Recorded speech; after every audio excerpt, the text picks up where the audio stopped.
Және бір жаңалықтарды айтып өтпекшімін. Аллаға шүкір, жаңалыққа жаңалық қосып жатырмыз. Енді Россия алымлар тарапынан ойлап табылған, яғни метатрон аппаратының төмендегі диагнозларды қойып береді. Бауыр, талақ, өкпе, бүйреклер, ішеклеріміз, онан тысқары омыртқа сүйеклерін, және де бүйреклер, асқазан асты, безі, асқазанның өзі, және де балаларда құртлар болса, жасөспірімдерде құртлар болса да анықтап береді.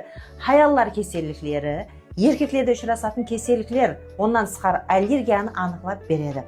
Бұл метатрон аппаратын тексеруі сіздің алдыңғы жағдайыңыз, қазіргі жағдайыңыз менен шекленіп қалмайды. Сізде кейінгі 5 жылдықта күзетілетін кеселіктердің де анықтап беру қызметі бар.